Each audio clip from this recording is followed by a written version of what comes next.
महाराज जी, आप जिन कार्यों के लिए मना करते हैं वो सारे कार्य मैंने किए हैं, आपकी कृपा से 2 साल से बंद कर दिए हैं। महाराज जी बस ये पूछना चाहते हैं कि हम जैसे नीच का अभी भी उद्धार हो सकता है नाम जप से?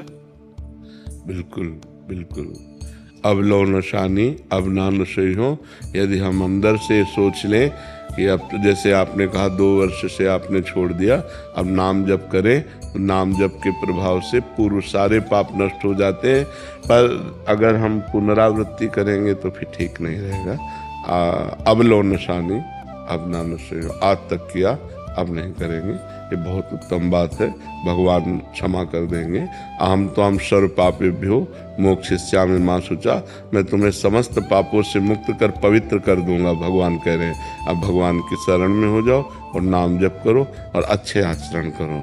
नहीं, हाँ, अच्छे आचरणों से हमारा आगे भविष्य जो होगा वो बड़ा सुख में होगा, और बुरे आचरणों से भविष्य दुख में हो जाता है, बड़ा कष्ट में। ऐसे ऐसे कष्ट हैं कि लोग मृत्यु मनाते हैं कि मैं मर जाऊं तो अच्छा, लेकिन मरते नहीं, भोगना पड़ता है। इसलिए हम पाप कर्मों से डरें कि हमारा जीवन, और गलती सबसे हो जाती है, आपसे ही नहीं, हर व्यक्ति से गलती हो जाती है, लेकिन गलती का सुधार करना हमारे मानव जीवन का कर्तव्य है कि जो हमसे गलती हो गई अब पुनरावृत्ति नहीं होगी।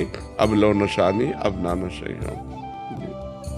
संदीप ग्रेवाल जी, श्री हरिवंश। महाराज जी मेरा प्रश्न है कि प्रभु कृपा से मुझे शास्त्रों के स्वाध्याय में रुचि है, जिसके चलते मैंने समस्त पुराण व साधक संजीवनी, भक्तमाल, गर्ग संहिता, रामचरितमानस आदि शास्त्र ले रखे हैं, किंतु शास्त्र स्वाध्याय के समय नाम जब छूट जाता है। नाम वो एक नहीं, वो एक ही बात है, लेकिन शास्त्र स्वाध्याय का फल है भगवत प्राप्ति।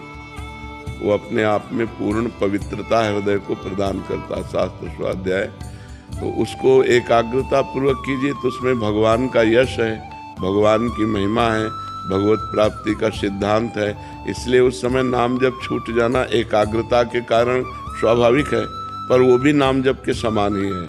जो शास्त्र स्वाध्याय है, हम जैसे पढ़ रहे हैं तो भगवान के पावन चरित्र है ना, तो भगवान का नाम, भगवान का रूप, भगवान की लीला, भगवान का धाम, ये सब भगवत स्वरूप हैं। तो शास्त्र भी तो भगवत स्वरूप हैं। जब हम भगवत स्वरूप शास्त्रों का स्वाध्याय कर रहे हैं तो हमारे अंदर भगवान का भाव ही तो जागृत हो रहा है। इसलिए उसमें ये नहीं है कि नाम छूट गया तो अब हमको परेशानी, ऐसा नहीं होना चाहिए। आगे चल करके फिर स्वाध्याय में रुचि नहीं रह जाएगी। जैसे जैसे तुम्हारी एकाग्रता भजन में बनती जाएगी, वैसे शास्त्र स्वाध्याय से रुचि हटती जाएगी, क्योंकि सबका फल है भजन। सब साधन, सब शास्त्र एक ही बात कह रहे हैं, संसार का चिंतन छूटे और भगवान का निरंतर चले। तो अभी तो प्रारंभ में तो बहुत अच्छा है शास्त्र स्वाध्याय करना, फिर धीरे धीरे समिट जाना चाहिए। जो अपना इष्ट ग्रंथ है उसको थोड़ा स्वाध्याय कर लिया, बकाया 24 घंटे नाम जप में हर समय कार्य करते हुए, बैठते हुए, उठते हुए नाम जप के द्वारा ही भगवत प्राप्ति होगी। अगर 18 पुराण कंठस्थ हो, चारों वेद कंठस्थ हो और उसकी भजन में रुचि ना हो तो पुण्यात्मा हो गया, लेकिन महात्मा नहीं हुआ, भगवत प्राप्ति उसे नहीं हो सकती। सब शास्त्रों का फल है निरंतर भगवान का नाम जप होना। तो कुछ समय शास्त्रों में दे, हर समय भजन साधन में लगा रहे।